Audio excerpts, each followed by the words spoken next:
This movie was beloved from the minute it came out, and now 30 years later is obviously even, if anything, more beloved. Obviously a classic. When did the three of you know what you had? I mean, did it feel like something special as you were making it, or when you're in the thick of it, are you just trying to survive production and have no idea? No, I knew we had something very early on, and at the moment I saw Keanu and Sandra working as a team and doing most of the stunts themselves, which is so great. So that the reactions of them are based on real reactions, because they had to respond to what they were doing, and that makes it so great and so relatable. And I think that's why, and also the fact that there's a lot of fun lines in the movie. And that this basically non-stop and with real action. There's no CGI, nothing artificial. It's all real.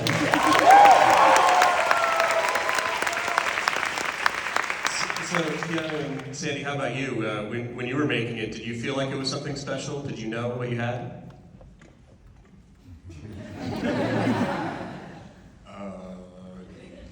We knew we were doing something wacky. I was behind the wheel of a projectile, so I was just happy to be alive at the end of the day. And, I mean, I was new to the whole game, so I wasn't aware of what was happening or what felt right or what was not supposed to feel a certain way, but I was just, you're just in it, and it is, as Jan said, it was real, and when we were smashing into things, we were smashing into those things. So we were given the benefit of, in real time, and you don't get that much anymore. So I think as an actor, and I was a newbie, I was behind the wheel and wanted everyone to be safe.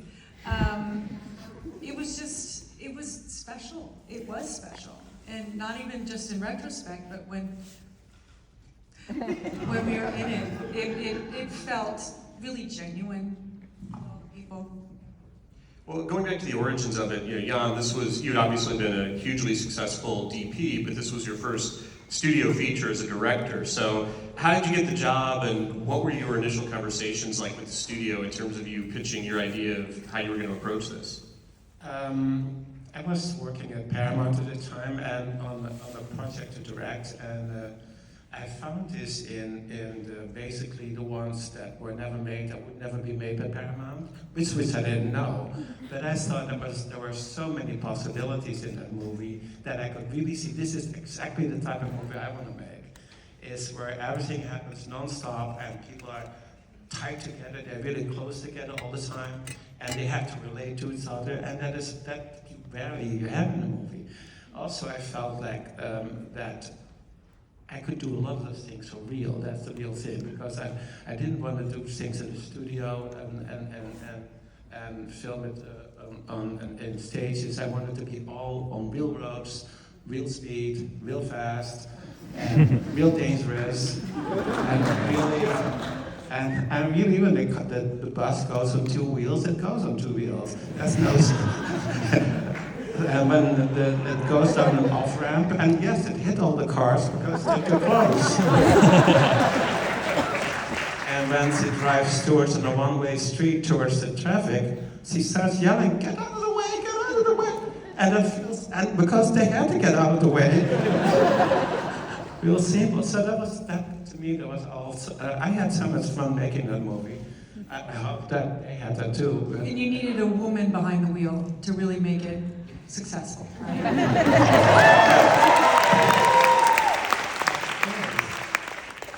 I have to say one thing before we continue is that we met outside just a second ago when I saw them for the first time in 30 years. Wow. And when I saw the movie here, the biggest one, I've never been so proud of those two actors.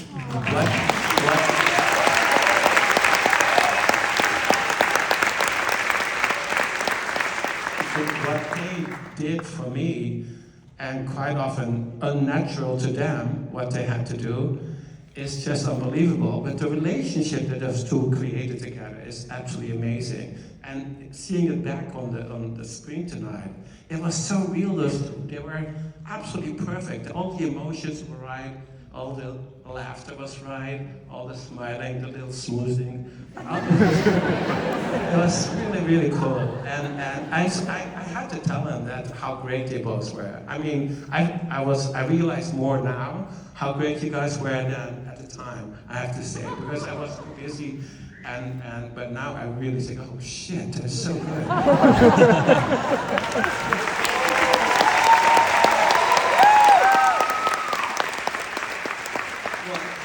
Obviously the chemistry between the two of you is just incredible in this movie. What do you remember about the first time the two of you met, and was there like sort of an instant connection? There was a folding chair. There was a paper plate. Oh yeah, the paper plate. Yeah, the audition. That was the steering wheel I was handed. I had Keanu, Jan, a carpeted floor, folding chair, and a paper plate. All my acting classes just all came together and went out the window. I mean, look, I was the new kid on the block, and I was, you know, it's nerve-wracking. I remember arriving there, I remember the car I drove, I remember what I was thinking, I remember the door I walked in, I remember the room was kind of dark. You guys said it dark. Why? Was it? Yeah. It just, you know, I was happy to be there. I was excited. I didn't think I'd be getting the job, but the only reason I got this job was because I was fought for it. That's the only reason. Well, other people turned it down, and then...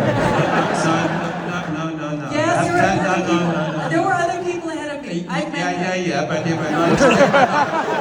No.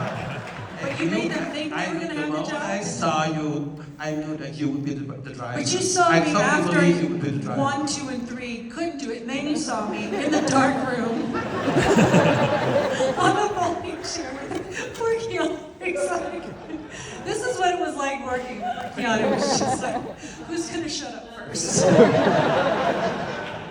I'll be quiet. Go ahead. Well, Keanu, the story is that you actually turned this movie down initially. So what were you resistant to when it was first offered to you, and what ultimately convinced you to do it? I don't remember. Was it me? Had to be. I don't know. There's a bus and it can't go below 50 miles an hour. Yeah. But then I read the second draft, the next draft, and I was like, oh yeah. It's fun. And then I was like, okay. Get into the training, and that could be fun. And I met this mad genius, and I was like, oh fuck man, this is an auteur, this is a director. This is a person with a vision. This is someone who has a passion for the story. And you know, I was at the time, I guess what struck me was the cinematography from Die Hard. And whoever shot that, I was like, fuck yeah.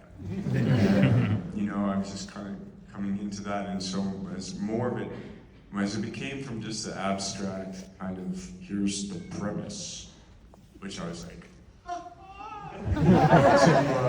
to then kind of seeing what was going after, which was this kind of action, which was the humor, which was this kind of heightened reality to me.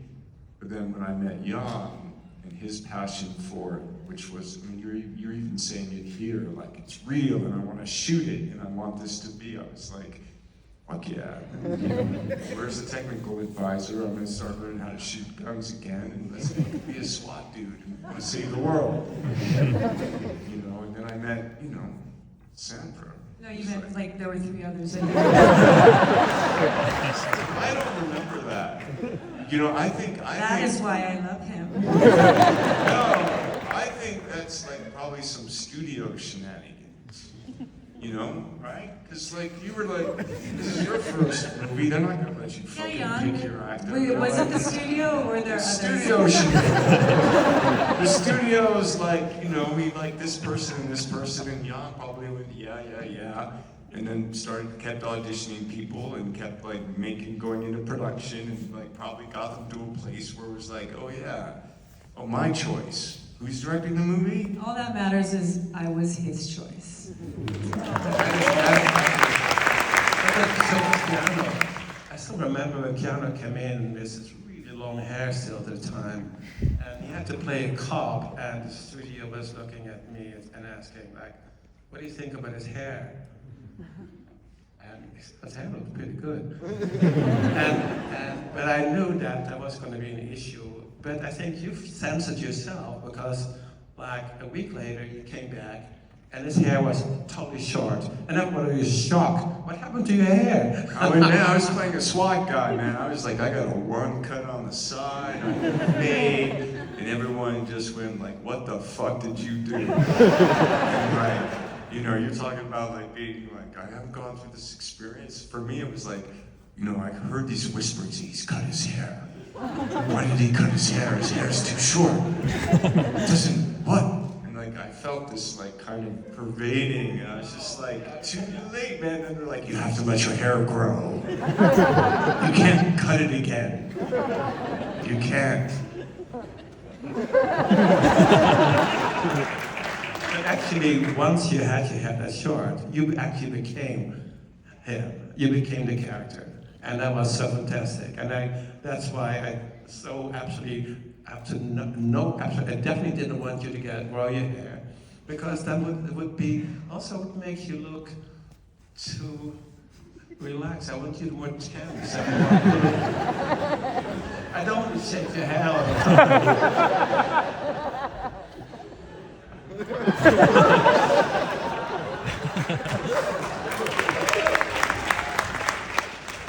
Well, I think one of the things that makes this movie great is that obviously you've got the two right people in the leads, but also the casting is so careful in all the supporting roles. I mean, like all the people on the bus, you know, I think a lot of directors' tendency would just be like, oh, those are just going to be random extras or something. But you clearly were very careful about how you cast each of those roles. Talk a little bit about your kind of approach going into casting that ensemble. The one thing I know for sure that I felt as it was absolutely necessary to find actors that you believe would ever have ridden on a bus or would drive regularly on a bus. And normally you don't find those because most actors, especially well-known actors, they are driven. And so I really hated to have actors that really couldn't imagine how boring it can be to be on a bus, because they were sitting on a bus for weeks and weeks and weeks and weeks, and people who normally ride this bus, they know what it feels like, and they behave that way. They behave in the right way, and it didn't want actors to start acting like they were regular bus riders. So I spent a lot of time finding different people and different, like Alan Brock, and they all were really just right for that little part for some lines or for some reaction I needed. But really, I felt like these people really would ride buses. They would be, I totally believed them, and the audience should believe them. That was key too. And what was the experience like actually being on this bus for 6 weeks? I mean, was it hot? Was it claustrophobic? Was it, you know, you're nodding, so yes. There was a lot of carbon monoxide that sat in the room with us. It was what Jan was saying. You felt everyone. By the end, we were all, you know, in each other's business, and I mean, you had such absolutely different walks of life, but they all needed to be in that place to make the story believable. You know, Hawthorne, who was the bus driver. I mean, that face, and when he gets shot, and then Beth Grant, who we run over. She's amazing. She took it like a champ. Like, okay, you gotta get out of the bus and let it run over you. Alan, Ruck, you know. Happy know we had succession.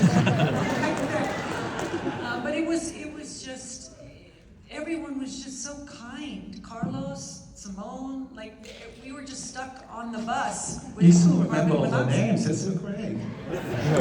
I'm trying to think of like that's the group that I can remember, but it was again, I was just happy to be there. Yeah, a fun bit of trivia is that the old guy on the bus was like a Disney animator who worked on Fantasia or something. So crazy, yeah. There you go. Well, tell me a little bit about. Wait, there wasn't just one bus. Okay. No, it was not really one bus. We had 11 buses.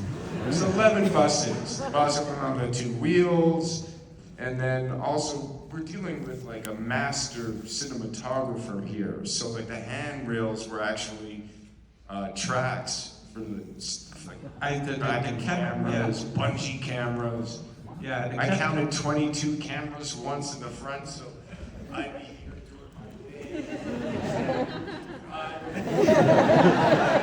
doing in front of us would be like 22 cameras. Like, there'd be one camera for like Sandra's hands. There'd be like one camera for when I turned.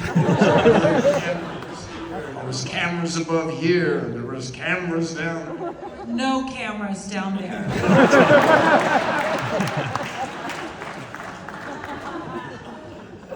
Well, tell me a little bit more about this, like logistically shooting these bus scenes. I mean, you're on like, I'm assuming, a closed section of When he freeway. destroyed, how many camera bodies did you destroy? How many cameras I destroyed? Yeah. No, just 5.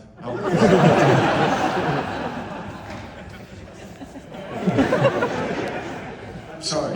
But like logistically, how do you even begin to mount something like this, where you've got a bus and all of those cars we're looking at, they're all yours? I mean, All the cars on the freeway were all driven by, how you call this drivers, like specialty drivers that really are knowing but basically they do always work on movies, so they're very, very disciplined in being at the right place all the time, so that suddenly the car that is in front of the bus is not changed from a white car into a red car. It's always, they all know their places, and in the morning we have sessions where everybody is, make drawings, and that car's there, and then he will pass, and then we will hit that car, and then you turn, and you try to miss it, but then you can also hit. I mean, those things we do every morning and make a plan for every scene. And with the buses, there are so many of them because, when you're in a bus, inside, you can't, it will be too bright outside light-wise, so all the windows are filtered for the interior shots. When the cameras are outside, those lenses, and there's a different bus for filming from the outside in. There's another bus just to film her and him. And there was like we built like a platform in front of her, and so we were basically like 3 feet away from her and could follow all the movement, all the responses in that particular bus. And that goes on and on and on. well, and Sandy, how often are you actually driving in this movie? Do you honestly think they're gonna let me get behind the wheel? No, I mean, the fun part was that I was at the helm of the bus, but in the back there was someone driving, or on the roof someone was driving, and I was being careened into whatever Jan felt I needed to smash into that day. But never. I did get my Santa Monica bus driver's license. I did. It's not an easy vehicle to maneuver. It's not something that no, they're not going to let me drive. But you felt like it's actually better that way because you didn't know what was coming, and you felt the impact. And I think on the poster, you don't really see me, but you see this light image of somebody behind the wheel, and it's one of our stunt guys in my dress, a little wig. So. Yeah, that wasn't a jump. That wasn't It a was a jump. jump. Well, Jan, you mentioned them doing a lot of their own stunts, and you're working on this movie with Gary Himes, who's a kind of legendary stunt coordinator. Did a lot of De Palma's movies. It's actually his son is actually the baby in The Untouchables going down the thing. So talk a little bit about working with him, and you know, what were some of the more dangerous or hair-raising things that the two of you had to do on this movie? Yeah, Me? he had to do all the work. Gary Himes is just amazing. Wonderful person, legendary stunt performer and choreographer, and I just feel really grateful. He really was, I mean, working with Jan and the whole idea of putting me wherever I could actually be. So there was another bus that was a little higher. So sitting on like a cart with lots of wires hanging on, and just being able to actually be there. And he was really supportive, and just, yeah. It's fucking, and also, yeah, getting to drive Clinton Plummer with him, awesome, Greg Plummer, and yeah, ripping the door off.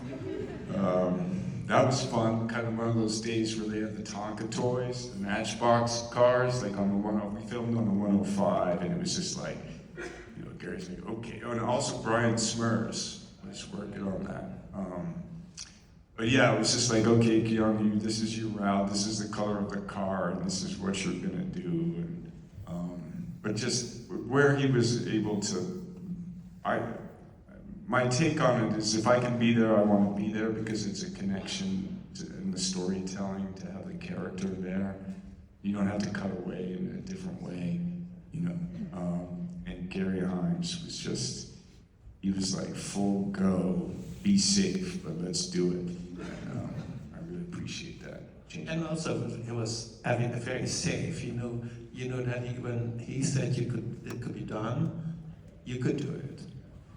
The thing when Jack goes under the bus with that little cart thing with the little wheels, you know, at 25, 30 miles an hour, that gets a little sketchy. It's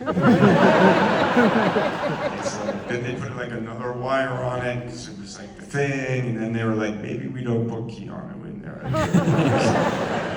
Hey, Brian. But I got to do some of it, but it was... Wasn't there that day on the bus, though, when they were actually crashing through all the cars on the street? Yeah. And I remember, like, we were a little under-informed.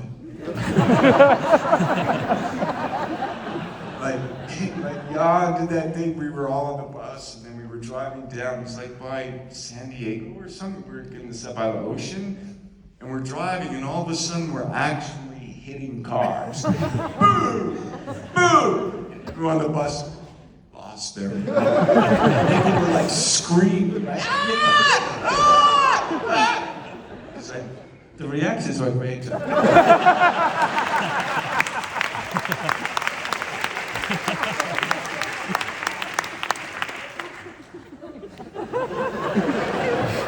that's cool. Well, Jan, I want to ask you about another sequence that got a huge reaction here in the audience tonight, which is the bus jump over the missing part of the freeway. That, as I understand it, was not something that was in the original script. It was actually your idea. Talk a little bit about conceptualizing that, and then how do you actually execute something like that? I was actually driving on the freeway, and when I discovered actually that section missing in the freeway, where they were working still on, and I thought, God, that would be a fantastic, great ending of that, or at least the high point of that freeway sequence. And then I started to talk to different stunt people, and how can we do that? How fast do we have to go to reach a certain distance? And so we took all that weight out of the bus, make it as light as possible. We had a driver in who really was kind of not sitting in this chair, but was hanging in the chair, because the landing could be very bad for you. It hurt. I love you on the bar. This might be bad for you. Maybe we don't tell them so we get reaction.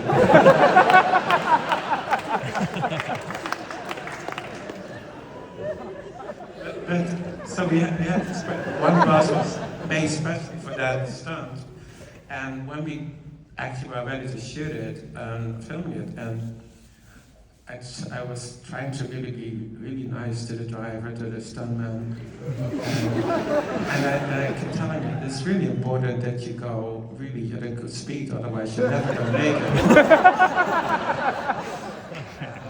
And of course, and he did, oh yeah, I can do it. And so when the first time that we filmed it, with a lot of cameras, several cameras down below, and the bus in the air. And then he got scared at the last moment on the ramp, and he started slowing down. And unfortunately, he didn't land on the other side, but he landed on 7 cameras right below, all placed to film him coming over. So that bus was destroyed. And we didn't, I said, don't tell the studio, don't tell the studio. And so we said, can we find another bus? And can you guys, the special effects construction guy, and maybe we can do it on a weekend, and we don't tell anybody we're going to do it. There's only like a very small crew, just a camera crew, and then maybe we can sneak it in on a Saturday afternoon. And which we did, and then the same guy said he wants to do it again, the same driver. I said, are you really sure? I said, because the speed is important. And he said, yeah, I do it. And so he went so fast, he went much further than we ever needed. And basically, on the other side there were cameras far away, you see them hit head on.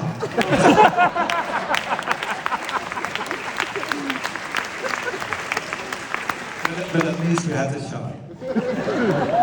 It just dawned on me why you wanted me in the role. Because if you killed me, I wasn't a big actor at the time. It just dawned on me. It would have been, actor dies in stunt in a Keanu Reeves movie. Makes sense now. Well, another scene that got a huge audience reaction is the scene at the end of the airport sequence where the two of you are on the thing coming out from under the bus and sliding across. Talk a little bit about what you remember about shooting that scene. I remember it very well. See, I had this dress that was very light, and I had a bodysuit underneath, and when we started rehearsing, I noticed that the velocity of the air would shoot the skirt over my head, the bottom part. So Keanu's job was, for me, the most important thing, which is just put your hands in a way that the skirt doesn't fly over my head. So not only did he have to do the stunt to keep me safe, he had to keep my integrity intact. Keeping things that didn't need to be seen on a 17-foot screen. So that's what I remember of that day. Well, just, shooting at the airport in general, I was watching this tonight, I was thinking, this is a movie you could never make today. I mean, you're shooting at LAX with just all of this crazy stuff going on. I mean, how did you get the permission? What was that like? I had seen that section of the extra runway they were building. It was also a brand new runway, the extended. And I knew when they were going to use it, when it was going to open. So I had to ask permission to do it way before, so that they can do the striping right and all the stuff right. And basically, by telling them, we're going to make it look so beautiful, make the airport look so beautiful, and it'll look great for people watching the movie that LA has a great, safe runways. And basically, that's how you do it. I mean, that's how you do it. The movie, has got it's got so much scale, it's so enormous, and yet it wasn't a huge budget movie for this kind of film. So, Jan, how did you maximize your resources and make this thing look so much bigger than it really was? I think that had to do with the crew. I worked on a lot of movies and a lot of action movies, big movies, and I really liked that crew, and I told them, listen, I mean, I have a small project, and but it needs a lot of work, and are you willing to do it for maybe less money? That's what you would normally get on a bigger movie. And almost the whole crew said yes, which was like amazing, because a lot of the scenes you need a big crew for, a lot of people, a lot of cameras, a lot of drivers. And that, I mean, that's why we kept the budget small. I mean, it's $31 million, which right now you could not make it for $150 million. But that's the only way we could get it to make it affordable and to make it really get. But also, I think all those people in the crew, they were so great. They loved to work on that. They saw we did those special things they had never seen themselves before, and they loved all the crashes and the jumps that's pretty unusual, that everybody can be so involved. And sometimes you ask them also when they're a little bored, say, oh, hey, come here. Can you operate this camera? And the moment you get them even more involved, they love that, and I liked it too because I had another camera operator. It was, we had a fantastic crew and a fantastic cast, and I couldn't have wished better, ever. Yeah, well, you can feel with this movie that it's one of those sort of like cinema alchemy things where it's just the right person in every role, behind the camera, in front of the camera, and any one of them being different, it might not be the classic that it is. I mean, if you don't have Dennis Hopper as the bad guy, I know Keanu, you've done River's Edge with him, and I'm just curious what your memories are of working with Hopper, I guess, on this movie, because again, watching it with an audience tonight, every time he came on screen, everybody got so excited. He's just so much fun in this thing.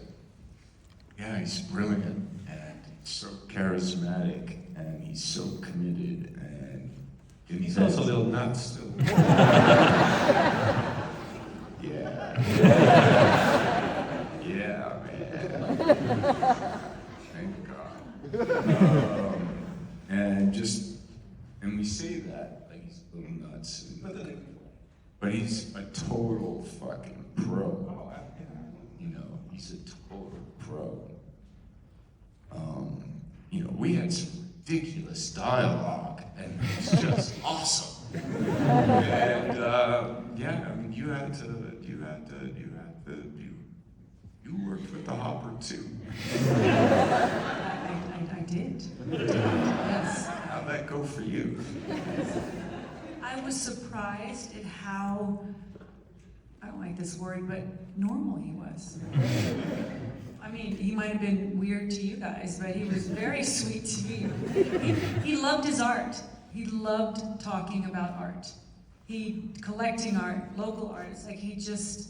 He was a man that just couldn't get enough. Like, life was happening too fast, and he just wanted more and more and more from it. And look, again, I was in the company of such extraordinary people at such a early time in my career, and I got everything. I got everything under one umbrella. So to work with Dennis was, you had to sort of shake it off and step into the role. But there were times when you sort of had to pause, and his whole filmography would flash before your eyes. He was very normal and sweet, just very respectful and kind. But he was threatening to blow me up, so maybe he was trying to, are you okay? You okay? Good, it's sunny out. Now, is it true that he wasn't even cast until you had already started shooting? Yeah, I knew him actually because I know he's the photographer, as you know, and I knew his photographs that we met before. And initially it didn't occur to me that it could be him.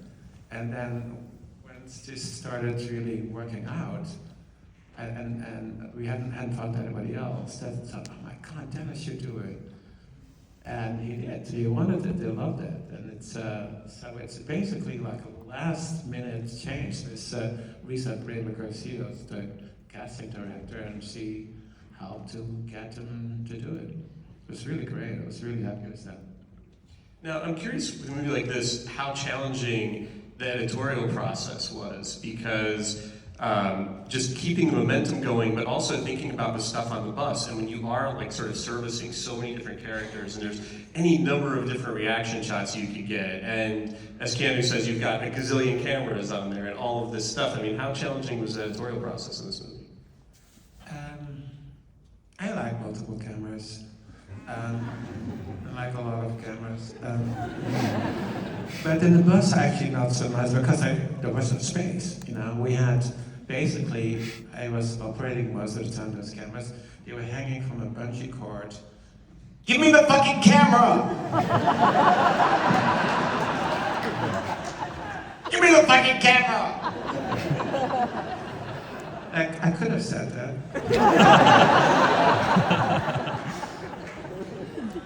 Because everything had to go fast. So, but it is.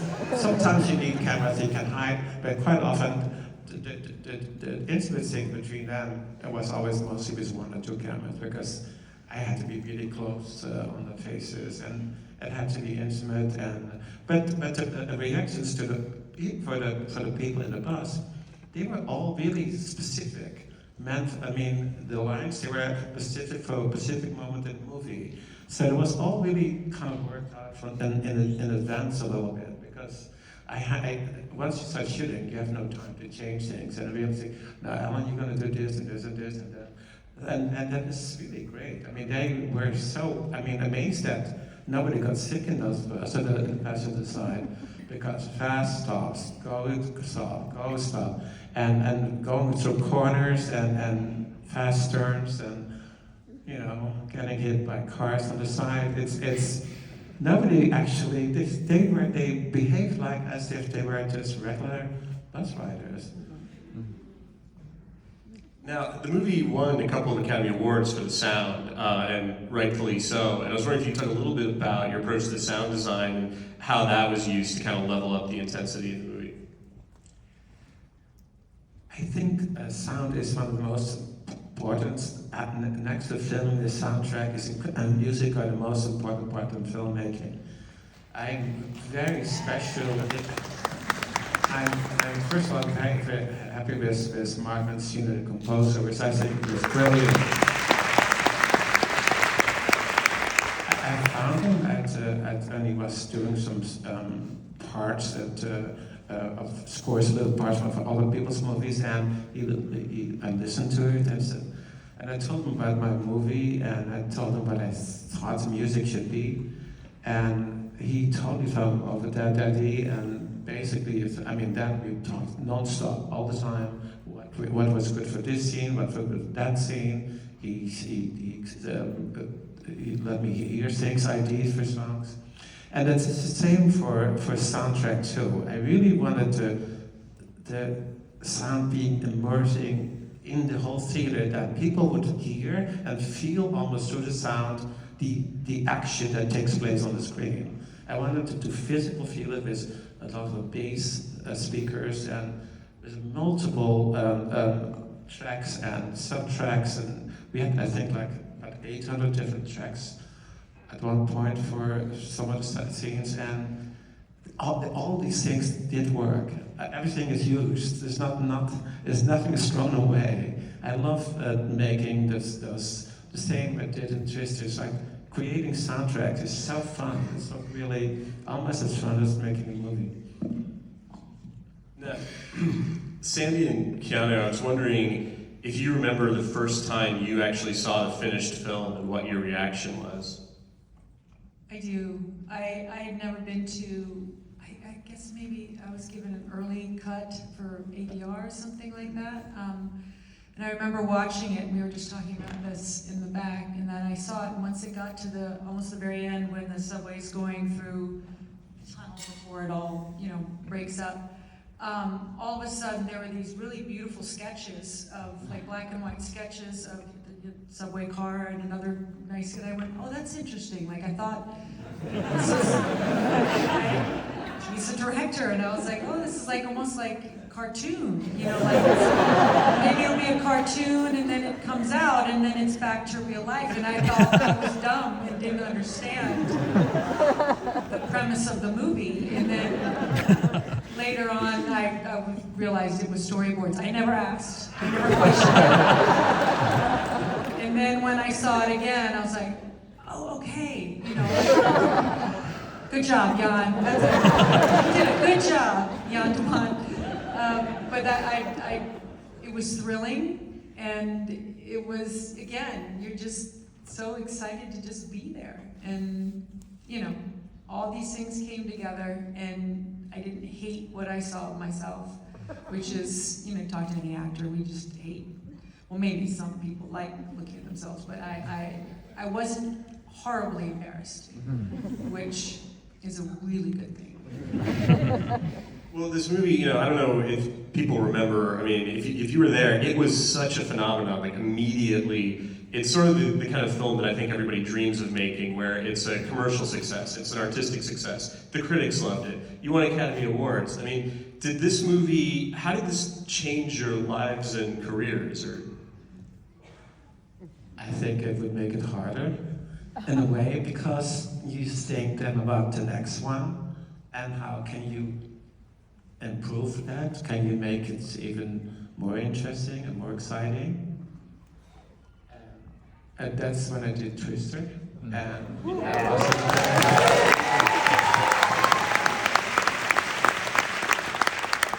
but you're making it way too hard on yourself, I think, also. I think it's exciting that you can do the things, and I like to invent things and create new ways of filming, but at one point you have to say, wait a second. I mean, maybe sometimes you have to go back to basics a little bit again, but I thought that once you make successful movies, it's really hard to keep going. Really hard to that the stress of making those movies is pretty big, because it's so intense, and there's so much action happening all the time, that as a director, you are completely exhausted for a long time after the movie's over. So it is. My life did change. I mean, you get more projects. Which is a fantastic thing, of course. But I also find it really, hard on myself to really come up with new ideas that I like, and because I feel like when I direct, and I feel like I am the audience. What would I want to see now? If I was the audience in the theater, I want to see this and I want to see that. And there's a lot of different views, and I wanted to show them all, And that's the hard part, to show all those different feelings, what I think audience would like to see. Keanu, did you find that working on this movie informed your approach going on to things like the Matrix movies and John Wick movies? Because you talk about on this thing, doing everything for real, and then you obviously have taken that to like a whole new level, especially in the John Wick stuff. I mean, did that start for you here? Most certainly, yeah. I mean, starting with Point Break, I guess that was my first and that kind of laid a little groundwork, and then working on Speed, I'd like to give a shout out to the SWAT technical director, Randy Walker. Helped me out. And yeah, so in terms of action, certainly, yeah. Well, to wrap things up, I'm going to ask you a question. Oh, wait. We gotta talk about Jeff Daniels. Okay, let's talk about Jeff Daniels. Yeah. Let's talk about Jeff Daniels. Yeah. It was awesome. How can we forget that?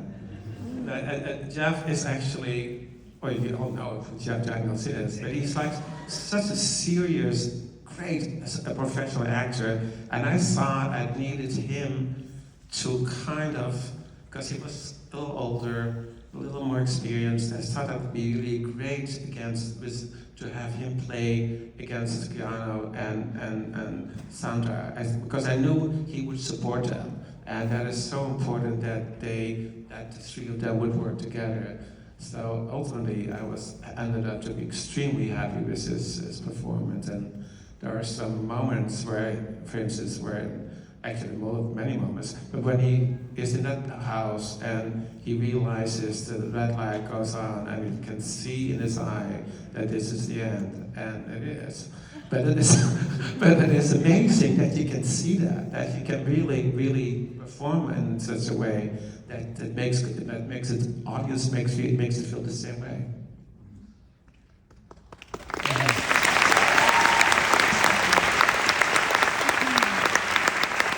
Say anything extra about Jeff Daniels? I don't know. I was just such a. At the time I was 30, but I was a little whippersnapper. Jeff is. It was just cool to have the scenes with him and to see his approach, his sense of humor, and the way that he embodied the character, and just there's one scene where on the elevator and Opera's character is going to shoot up, and we're in our SWAT gear, and so they were going to have somebody blow the shotgun blast through the ceiling of the elevator. Got our stuff on. He's like, we're staring, we gotta look at it. We're like looking for the bad guy. Where is he? And just before they're gonna do the thing, because they were gonna blast it up, he like looks at me and goes, they always say that it's gonna be okay, but just look away. 2,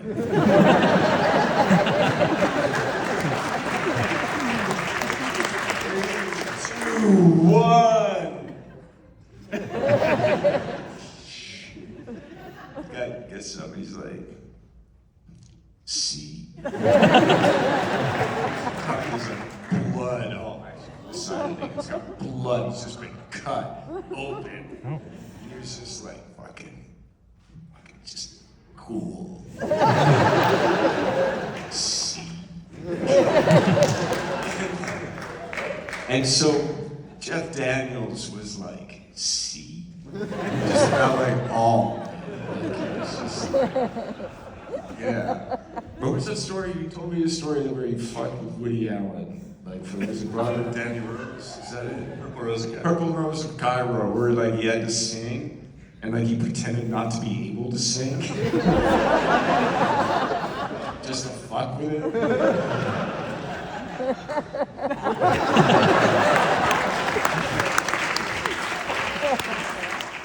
That's what you do when you're a genius. Anyway, sorry. And Joe Morton is just, Yeah, the whole cast. It's just top to bottom, incredible movie. And I guess, my last question, which I'm sure you've been asked before, but I'm going to ask it anyway. Given the way audiences in the last few years have embraced movies like Maverick and XLF and stuff like that, has there been any talk of the three of you reuniting for Speed 3?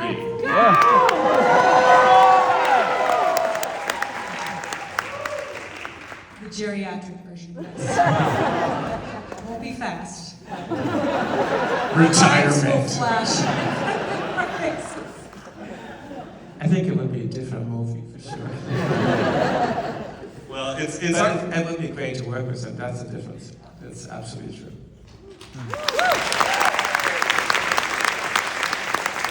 I was listening to Jan when he was talking about how, and I never even thought of this, how it became more difficult to make the movie you wanted to make after you have something like Speed, because you're like, this idea, the audience wants this, and I want to give the audience, he's all in service to the audience.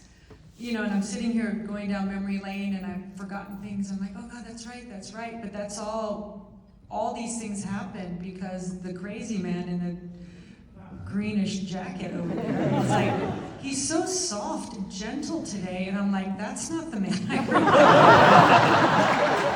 But he's the man who put the energy and the idea together and knew what the audience wanted and demanded it from everyone, and everyone stepped up to plate. So what would that movie be that would make Jan's brain and brilliance happy? It would require a lot from everybody, and I don't know if we're in an industry anymore that's willing to tolerate it and be brave enough to do it. Maybe I could be wrong, but you just listen to him talk about why he did what he did and where the camera was, and I was such a novice. I didn't realize why things were there. Keanu remembers everything, every technical aspect. It's just, if he can't make his brain for the audience, then he's failed, it felt like. And I go, wow, I don't know what we could do that would be good enough for the audience.